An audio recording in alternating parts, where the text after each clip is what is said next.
You are listening to Comedy Club for Kids presents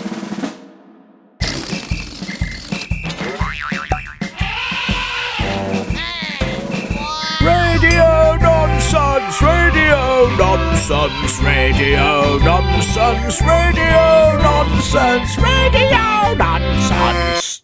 Hello and welcome to Radio Nonsense, the official Comedy Club for Kids podcast that's suitable for all ages from 2.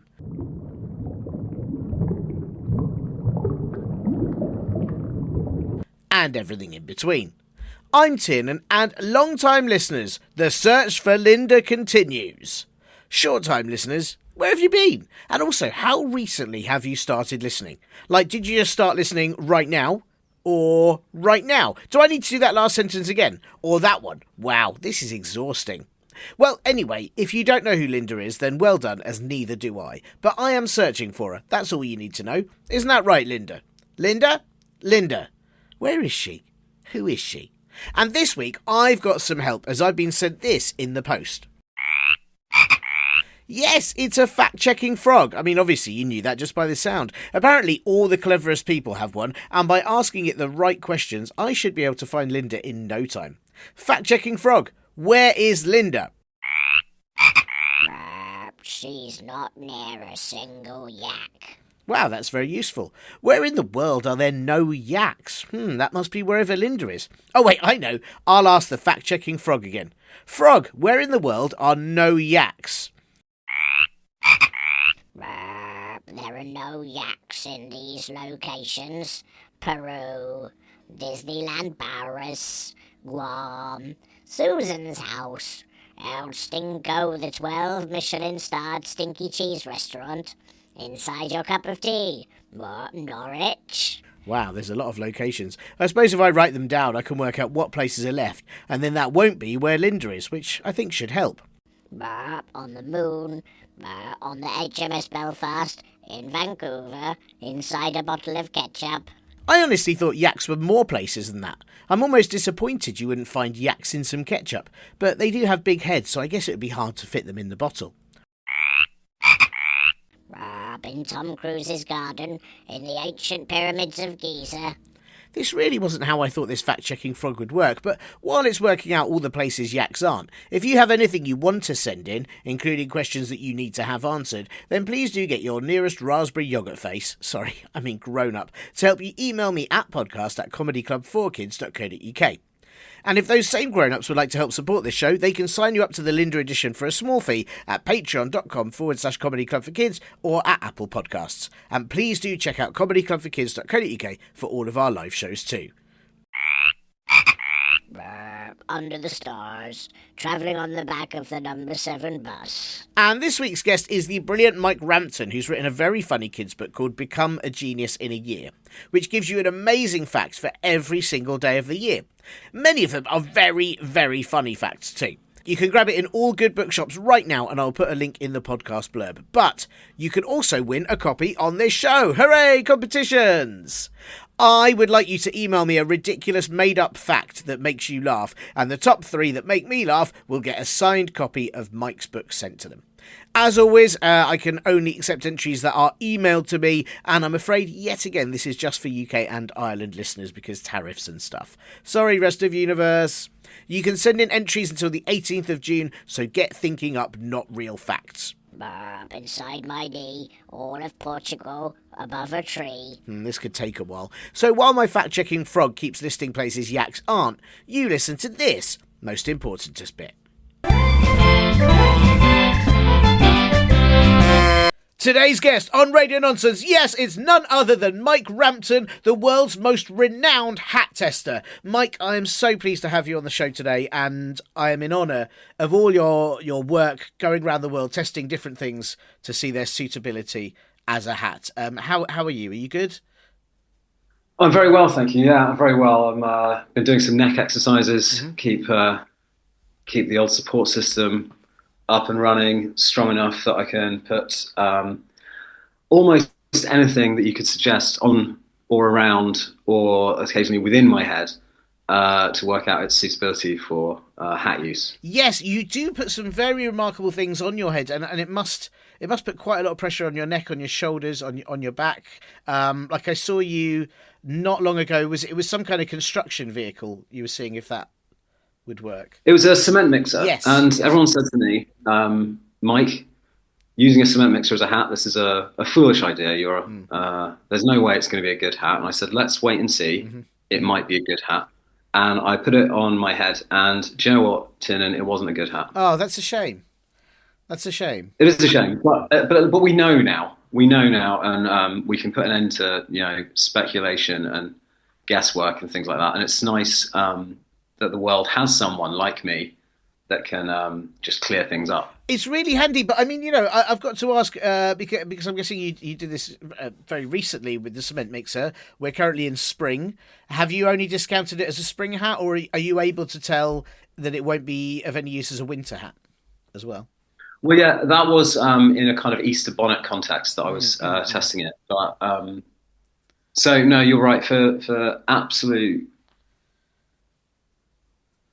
comprehensively know, I will need to test it again to see if cement mixers can keep the sun off my head. Yes. To see if the cement mixer works as a kind of Halloween costume hat in the autumn, and to see if by putting a bobble on maybe the end of a cement mixer, I can do a convincing Santa impression. Oh, that's lovely. I mean, Halloween's a good one, because if you want to dress up as someone trapped under a cement mixer, which is a really great Halloween costume, then putting a cement mixer on your head, that's the ideal way to do it.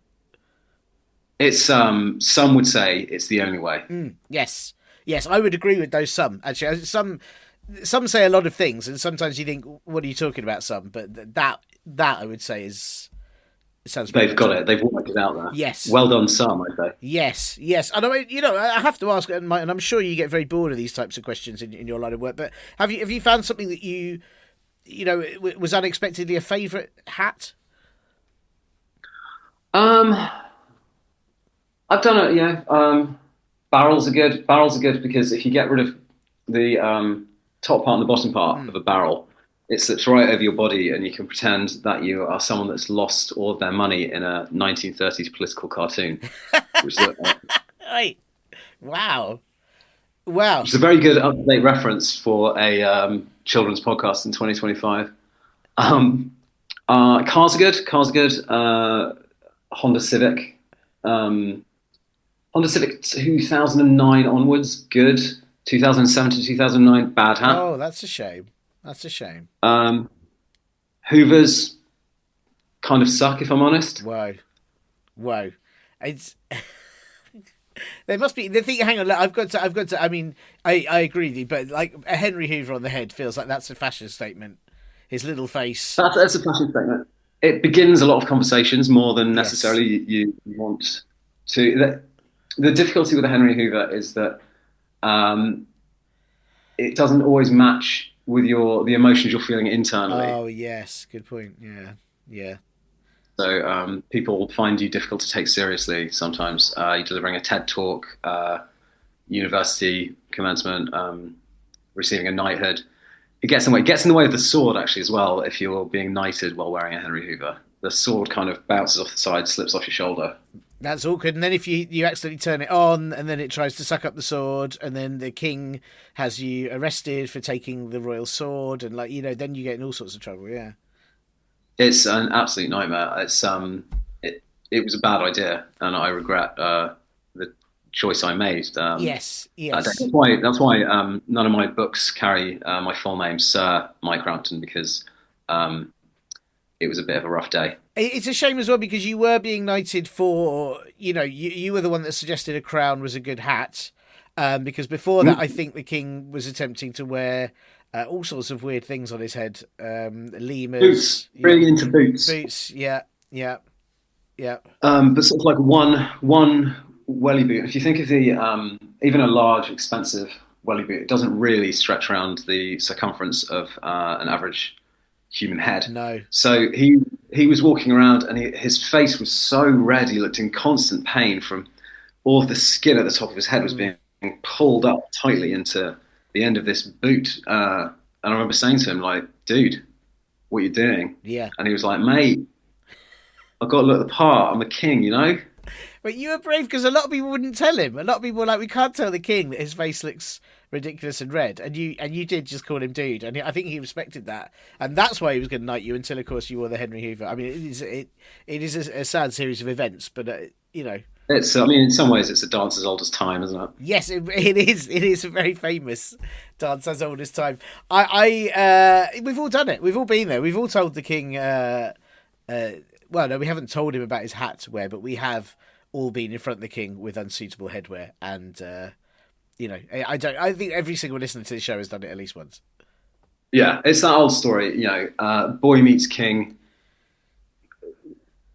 boy advises king, king takes advice, king knights boy, king suggests knighthood, boy wears Hoover, yes, king drops sword. it's yeah. And you know, it's the plot of every Hollywood film. I mean, Disney have made it about 400 times now, I think. Yeah, I think Doctor Strange, that was pretty much it. That was the entire and weirdly, then they did it again for Doctor Strange 2, Hoover of Madness, I think it was called, wasn't it? Yeah. Benedict Cumberbatch played Henry.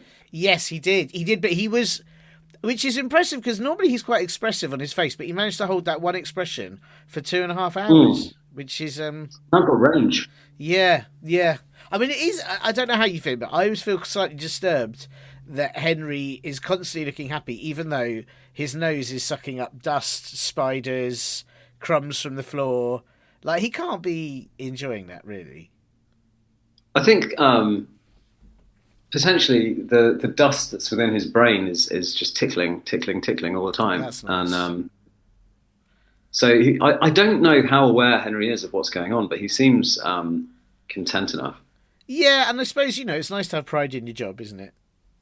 Yeah, it is. I mean, I've been, as a hatman, I know how he feels. Yes, immensely proud. Yeah, that is nice. And you are always whenever I've seen you put all sorts of things on your head, and no matter, like, even that porcupine when you put it on upside down, but you were still smiling. I was still smiling. You could see as the blood trickled down my face. My smile was gleaming. Yeah. It just the blood just drew further attention to how happy I was. Yes, it was, and weirdly coloured your face red, quite like a Henry Hoover. Yeah. They say if you have a job you love, you never work a day in your life, and that's the thought that I cling to as I push things into my skull. Yeah, yeah. I mean, it's a very nice way to do it. That is, if you have a job you love, you never work a day in your life. But then how are you doing the job you love? Because it's a job. If you're not working, this is very confusing to me. Yeah, I mean, tax-wise, it's absolutely baffling. Yeah, because they say how much work have you done, and you say, well, I haven't worked a day because I enjoy my job, and then they say, but you've earned some money. So we need to be. Yeah. I mean, this is also, again, I should have many of our listeners, especially of all ages, younger ages, deeply know the tax system and how to navigate it. So this is probably very useful for them. It's really cool for kids podcasts in 2025. It is. It is. Yeah. I mean, kids love tax, right? Kids love tax. And, absolutely. Oh wait, no, it might be that. And maybe I'm thinking of the type of tax you use to put things up on pinboards. Yeah. Drawing Kids tax. love drawing pens. Yeah, but those are different to the tax. You can't send the tax office drawing tax because then they. Well, see, this was the other reason they cancelled my knighthood. Right. Okay. Was when I delivered my tax to the tax office, they interpreted it as a threat. Wow. Due to the amount of spikes involved. Yes, that would be tricky actually, and I mean, it is. Like when you get spiked by a drawing tack, it is one of the worst. It's up there with paper cuts. It's a really annoying spike. I mean, you're talking to a porcupine hat veteran here. Yes, of course. So it's water off a duck's back to me. I did try a duck's back as a hat as well. That's useless. Did nothing for me. Did nothing for the duck. Really, not even in rainy weather. No, not a duck's back, because its legs. If you think of a duck's front, that's the bit that gets wet all the time. So I had the duck's back on my head as a hat. Its feet and legs were waggling in the air. Oh, I see. No, it little for me shelter-wise, did little for me fashion-wise, did less for the duck. Yeah. What about? Did you try turning the duck around? Oh, like when you turn a computer off and on again. Yes. Yeah. If you turn the duck around, reset it, try again. Yeah. I should have tried that. Well, when I try it again next season, Yes. I'll try every orientation of duck. That's good. And do you have to try every type of duck as well? Because there's sort of there's different. I can't think of any other than duck. Ones just ducks, but there are like European ducks and there's American ducks and Mandarin ducks, aren't there? I think is that right? Yeah, there's a Muscovy duck. A musky duck. Muscovy, Oh, Muscovy Muscovy, duck. Muscovy. Yeah. I thought it was like hey, I'm a duck. I thought it had like a really like oh, that would be husky. No, that would be a husky duck. That'd be a Sorry. husky duck. Yes. A musky duck would be like a tech entrepreneur. Yes, it would. Um, Yes, or it would sort of have a really. villainous. It would have a smell of an eau de toilette. It would just be a very fragrant duck. Yeah, yeah. Heavy on aftershave. Mm. Uh, sort of medallion wearing. Yeah, yeah, I love musky duck. That's. I mean, I like that. That would be a nice hat. You'd get those constant wafts of smell. Yeah, yeah, yeah. That would be good. That yeah. I'll give that one a go. And for that sort of the bathroom of an expensive hotel Mm. kind of feel, with like kind of lots of aftershavey smells everywhere. I Yes, think that yeah. yes. The other question I suppose I need to ask you is that obviously you have to wear hats for your job. Do you ever get annoyed? Like, do you try? I guess you try not to wear hats in your personal life. Well, yeah, it is a bit of a challenge. Well, you love what you do. You never work a day in your life, but you also leave work at work. It becomes even more confusing Yes. because then I'm leaving not anything at where it wasn't. Yeah. Yeah. Um, so it can be a struggle. But yeah, generally, if there's something on my head, I'm on the clock. If the clock's on me, It's a I'm hat. trying it Yep. out as a hat. Yep. Yep. Um, I like to work ahead. I like to work with my head. Um, generally, yeah. If it's me time, Mm, mm. my head's just out free, loose, and wild. Yes, yes. I mean that's nice. That's a nice place to be. And I suppose there are times you must also have to work extra time where you've got several hats on at once, and then we know you're very Yeah. seriously on the job. That's the thing when you go on a construction because the one thing I know from signs, I think probably that's the only place I've seen it. But when you go on construction sites, they say a hard hat must be worn. But if you went on a construction site while testing another hat, you then have to put a hat on a hat and put a construction hat on top Well, of your hat. many of the construction sites I've gone to specify a hard hat must be worn, but they don't specify upon what body parts. Oh, wow.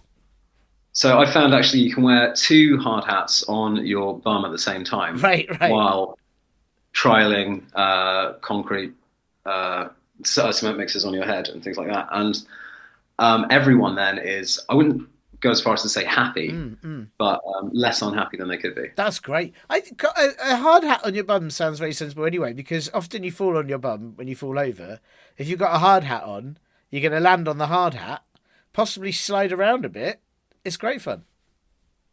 I mean, if there's one thing that's going to guarantee you're going to fall on your bum, it's putting a cement mixer on your head. Yes, yes. I mean, this is why I've asked a professional like you to be on this show. It's that kind of insight that our listeners need. You're talking about going to TED Talk. Who needs a TED Talk when you can have a head, We can have a head talk? talk. Exactly, Yeah. exactly. Way more You important. want insights in building sites. This is all, it's all perfect. Yeah, it's all absolutely perfect. All of our listeners know that now that they can safely walk onto a building site, any building site near them, put a cement mixer on their head and as long as they put two hard hats on their bum. And I think Well, for health and safety reasons, I should point out that I'm also a highly trained professional, and that yes, yes, I spent many, many years working extremely hard to get to this point. You can't just leap straight into cement mixer territory. You've got to start off with things that are a bit more like conventional hats. okay. So Tissues, bowls, saucepans. Saucepans, yeah, colanders. Colanders Colanders, are yeah, very good. good. Very good. That's a gateway hat. Yeah, waste Um, paper baskets. Out and being specific, that is not all bins, but waste paper baskets are quite good. yeah, hashtag not all bins. Yeah, Um, buckets are good.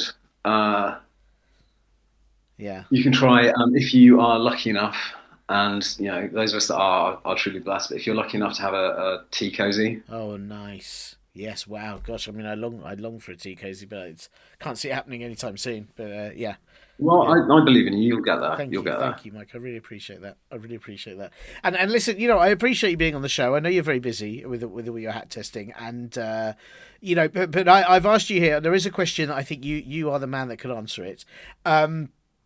As is always the case with this show, as I'm sure you know, I do have to ask you two admin questions before we can get to that important point.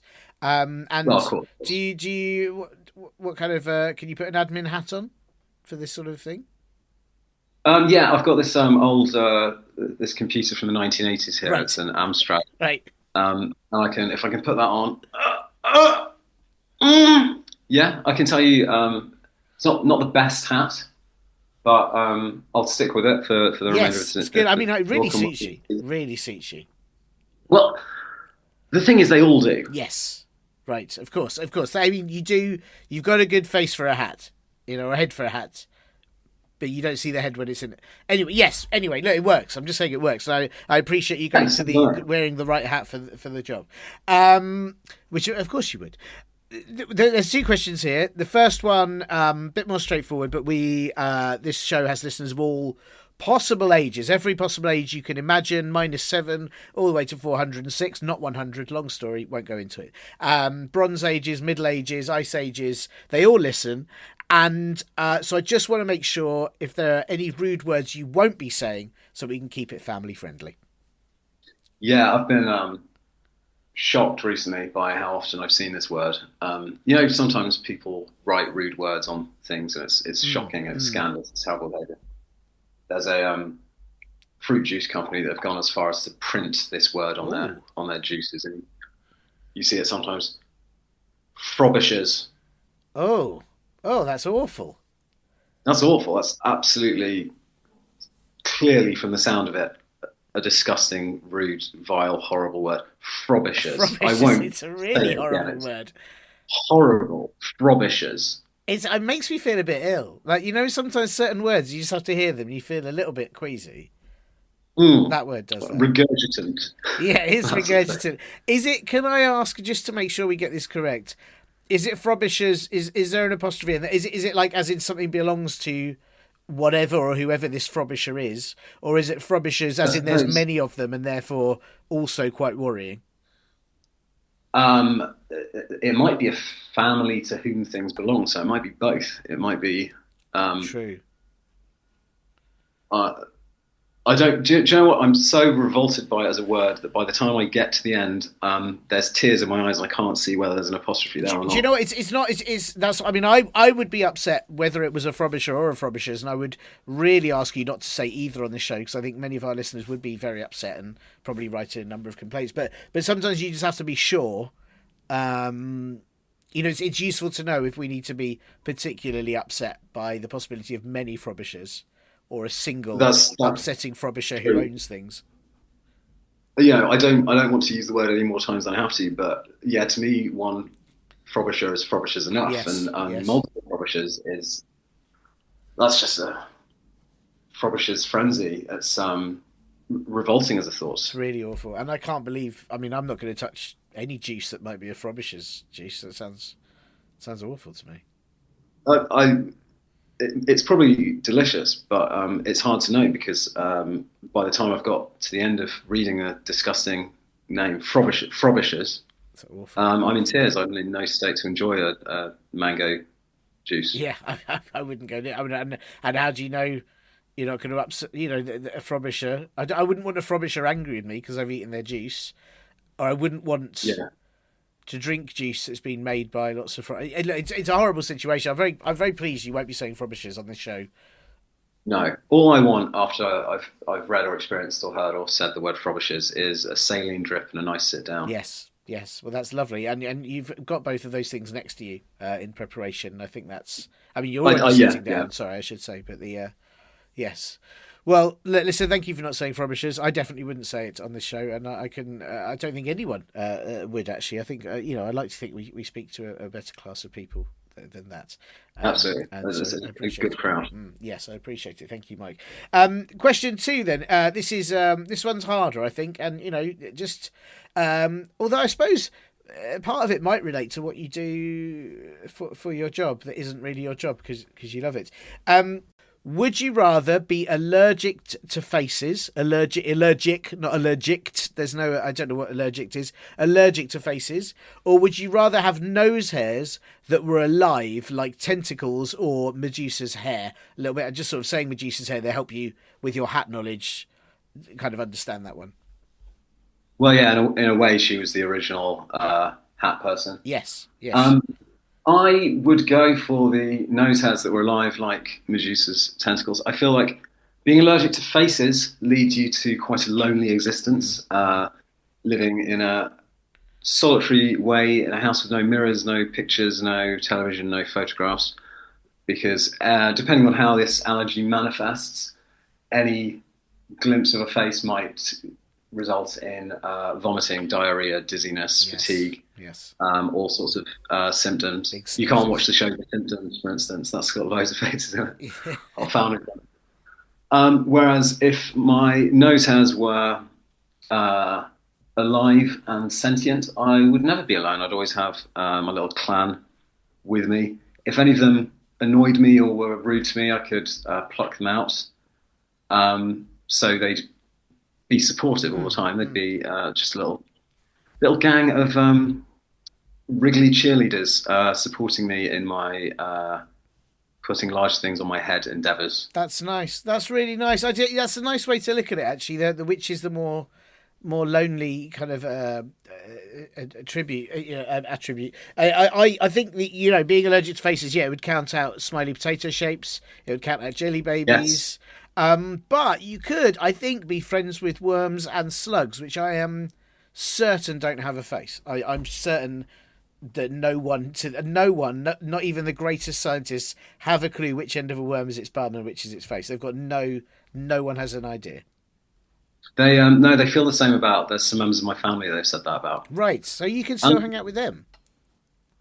I could hang out with them, but no, I'd have a 50-50 chance. True. And so it's one of those things where the best case scenario is that I'm looking deep into somebody's bottom, and that's not that best case scenario. That's true. That is awful. I mean, I suppose my worry about the nose hair tentacles or nose hair snakes or whatever they would be is you're about to eat something really delicious, and then one of your nose hair tentacles grabs it, say the sandwich, and then whisks it up your nose to eat it, and you go, well, but now I can't eat that, and that would be awful. That would be. It would be a problem. I presume it's going to come out of the other end of the sort of sentient nose tentacle at some point. Oh. In which case, potentially, it would drop down the back of my throat, and I'd still get the nutrients. I might not get the flavour, but I'd still get the nutrients. That's true. But as a counterpoint, a concern with the face allergy, to me, would be if I was leading a completely solitary existence, no faces, no anything, and I was making myself a solitary meal, and I put two beef burgers and a banana on a plate because I was. It's a classic that's meal. just what I crave. Lovely meal, yes. Lovely meal, breakfast of champions, and they happened to be placed in the sort of orientation as a face. I'm then having a horrible time, aren't I? You are. Yes, that's a good. And then you've really ruined that meal by being sick all over it, or sneezing all over it, or whatever. Yeah. Yeah. Cramping, diarrhea. Yeah. All that. It's going to really ruin that classic burger and banana meal. That'd be awful. Yes, that's awful. I eat it a lot. It's a staple. Yeah, well, yes, absolutely. Especially when you need to build up your neck muscles to hold a cement mixer on your head. So I fully understand. I think you made a very sensible choice. I think that's very sensible, and Thank you. I'm very sensible. Yes, you are. You are sensible. That's why again I've asked you on this show. So thank you for taking both of those questions seriously. That is the end of the admin. If you want to remove the computer on your head. Okay, I'm going to give that 4 out of 10 as a hat. Nice. Okay, that's. I think that's nearly. It's not the worst. You know. It's not the worst. No, I'll write up a full report and have my people send it to your people. Thank you. Thank you. Obviously, every hat test results in a sort of 95-page, extremely detailed document. So I'll have that.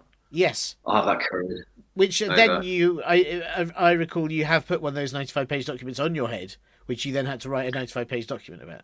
Yeah. No, that was the beginning of an extremely long process. Yes. That very few of us got anything out of. Yes, but I like that you're thorough, and that's what's important. Well, listen, Mike. The reason I've asked you here, apart from that, it's just a joy to have you on the show. But this question has been sent in by Lucy, who is aged 9. She doesn't say 9 what. It could be minutes. It could be weeks. It could be decades. It could be bananas. We're not entirely sure. We just know there are 9 of them that she is aged. And Lucy asks, this is a great question, actually, and something I think a lot of people want to know. She says, why are scabs so pickable?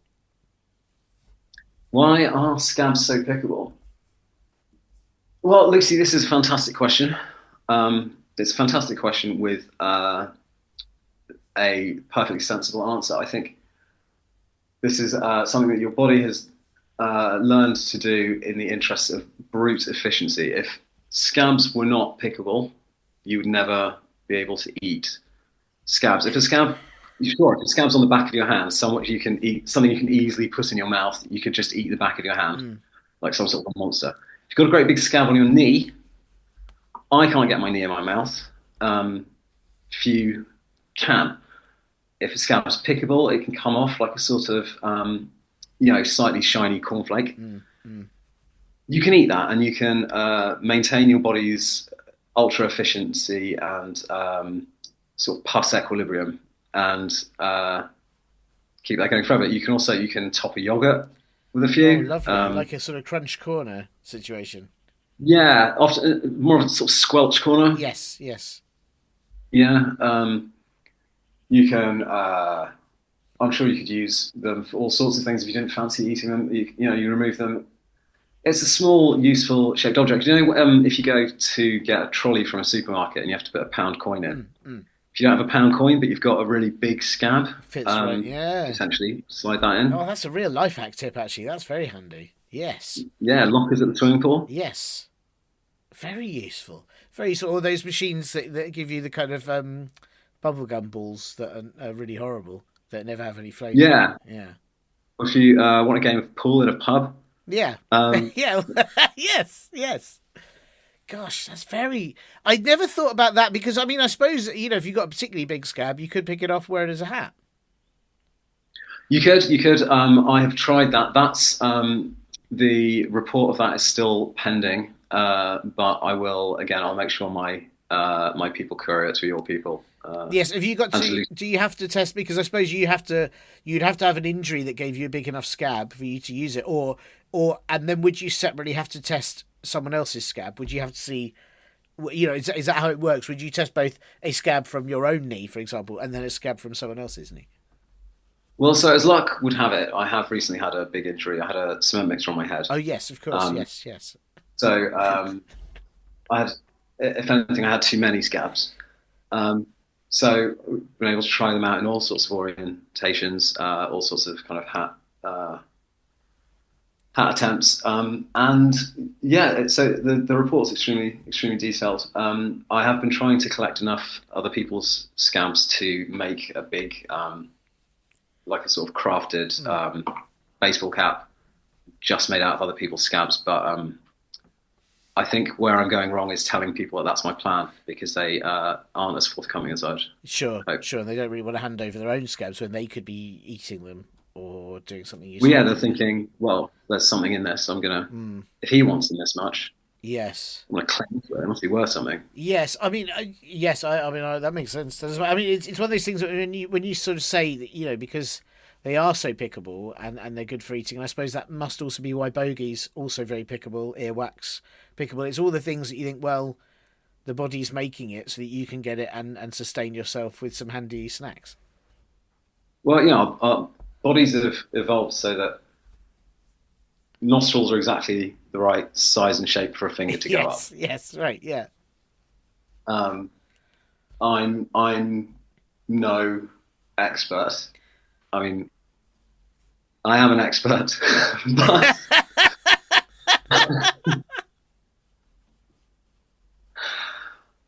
it seems it doesn't seem like a coincidence that a finger just slides straight into a nostril, does Yeah, it? it's odd that, isn't it? It must be that, you know. Yeah, and of course, I suppose if you layer it well, scab, bogey, scab, you've got an incredible sandwich there. Yeah, McDonald's have tried it, the big scab. McScab, yeah. Mm.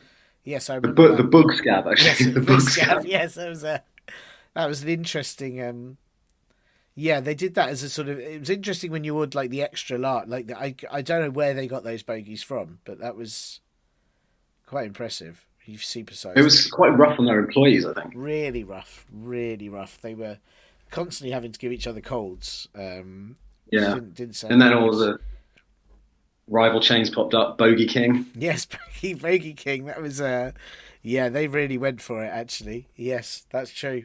That's true. and that one, five guys picking their noses.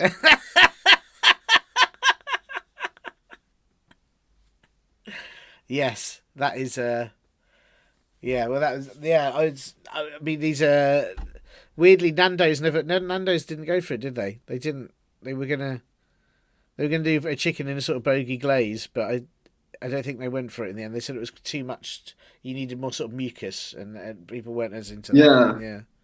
I mean, I've made that myself at home as an amateur chef, and can't wholeheartedly recommend it. No. I think it's a very it's a very good point.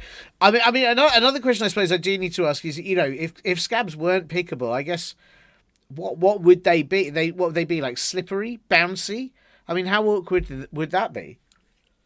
Or I suppose they would never, if they weren't pickable, would they potentially just stay on you and just stay growing out of you? So you'd be walking around, your knees would have like a almost like a chopstick kind of thing, or the end of a snooker cue sticking out of each of Wow. your knees, where every scab was built on the scab that had come before it, and Oh my the scab gosh! that But come you before could that. end up developing a whole body of armor. You could.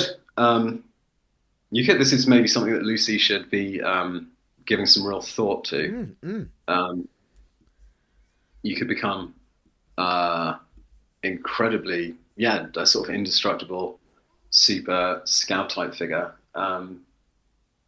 No, she's got a really exciting future ahead of her, I think. Do you know what? I can't wait to find out where she is in 10 years' time. Absolutely covered head to toe in scab armor. Either having the meals of her life, or absolutely indestructible, and it's one or the other, isn't it? So I mean, that's win-win, isn't a it? real win-win. I'm quite jealous, Mike. I'm not gonna lie. I'm quite jealous. It's making me question my commitment to my hatman duties because potentially being a scabman could be even more rewarding. It could be, but then who would test the hats? And that would be my worry. If you let this job go, who are we relying on for the kind of hat expertise that we've known to love from you? Well, one of my hopes coming on a podcast like this is that I can inspire a new generation to balance things on their heads. Well, I hope so. I hope so, I'm sure that you have. And Mike, and thank you for answering Lucy's question as well, and inspiring her to become some sort of scab warrior. And also I'm about to ask you what you got coming up next in the world of hats, but you do have a book out.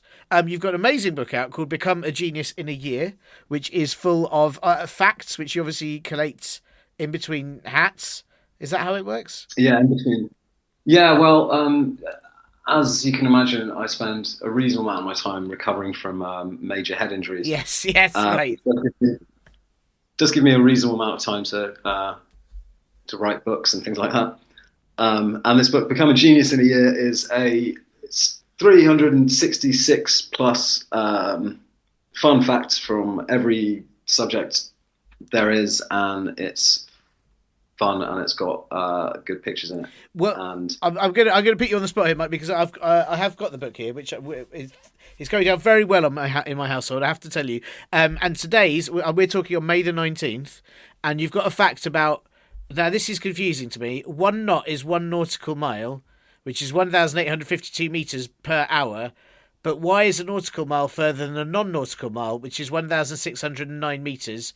And you have put it's complicated, and it's a really good fact. And you explain it. I'm not going to give it away to us. I'm going to have to find it. But what always bothers me is that knots are what they call that distance of travel. You know, the distance. But also then you can get sailors' knots, which is how they tie up the sails. And I can't work out if they say we need to travel this many knots, and then a load of sailors must just throw ropes in the sea. Knots, when they worked out this speed system, they did it with a big long bit of rope with lots of knots tied in it, and you would trail that behind you, and you would count how many knots on the piece of string on the rope you were laying out, which is, if you were trying to come up with the stupidest possible system, it's rubbish. Working out speed and distance, you could not come up with anything. If you ever want to completely lose your mind, just look into units of measurement, units of speed, units of distance. They are all, other than metric, which I like and is very sensible, they're all ridiculous things. So this is a knot in a nautical mile is some nonsense thing. A knot was at one point based on how much rope a boat could use. This is great. It's absolute nonsense. It's like people have put loads of work into coming up with the most incomprehensible, unhelpful, stupid system they possibly could, and they still use it. I mean, because I like, what's the one I like is it when you measure a horse in hands? Is that how that you do it? Yes. But then what if you like, it's a baby and you've got baby hands? That's going to be a lot more hands. So what if you've got massive, giant hands? The horse isn't going to be as many hands. Like, why would you measure a horse in hands? When people talk about their height in feet, and if someone goes, there's a 6 foot man over there, you think, well, I see a man with 2 feet. Yeah. Where are the other 4 feet? And if you measure things in clown feet, everyone's a lot shorter. Absolutely. And you measure, if clowns are on a boat and they're trying to work out how fast they're going, it just gets ridiculous, because obviously having big feet, they need big shoelace knots, uses more string. It's nonsense. It all just descends into absolute nonsense. Well, listen, Mike. Well, thank you. Thank you for your help with the hats. Thank you for your help with the facts. Your book, How to Become a Genius in a Year, should be out by the time listeners hear this, unless they somehow listened to it in the past using time travel. Don't stop doing that. It's really annoying. But if you do that, it won't be out. But if you listen to it when it comes out, then the book is out now, full of facts from the man that knows about hats. That's how I'm going to publicise the book. I hope your publishers are down with that. They'll love that. They'll really like that. They will like that. Yeah, it'd be fine. And I suppose, what have you got coming up in the next 30 to 45 seconds? I've been holding a belch in. Okay, nice. So I might see what happens with that. Good luck. I've got a slightly itchy. There's a small itch on my face, but in order to keep everything on a cliffhanger, I'm not going to say exactly where on my face is itchy. Wow. Well, look, good luck with that, Mike. Good luck with both. Good luck with the belch. Good luck with the face itch. And thank you again for coming on the show. And hopefully it's just above my top lip. Oh no! You ruined it. Ruined the dramatic tension. I do apologise. Thanks so much to Mike Rampton for having time to discuss hats, face allergies, and of course scab picking. Lucy, I do hope you liked your answer, and if not, please write any complaints you have onto a scab, and then you'll pick and eat it before you can send it, and I'll never have to see it. Mike's amazing book, Become a Genius in a Year, is out right now, and it is so much fun. I would highly recommend it. I will pop a link into the podcast blurb for this episode, but don't forget, if you get your nearest raspberry yoghurt face, grown up, to help you send in a funny made-up fact to podcast@comedyclubforkids.co.uk, then you could win a signed copy. There are 3 to give away.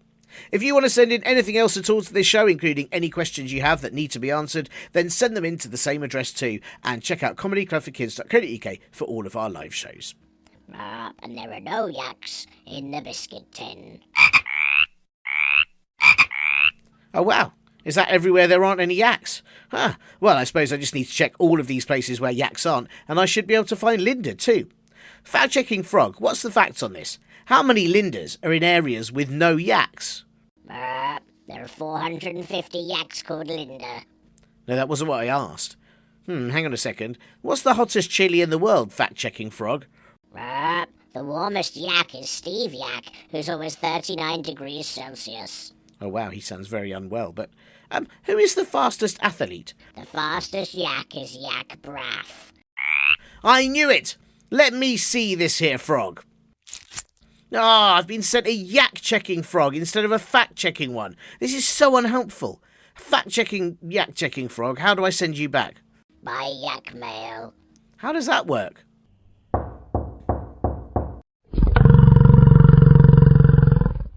Oh, nice. Here you go. What a nice yak. I guess the search for Linda will have to continue next week. Bye. You have been listening to Comedy Club for Kids presents.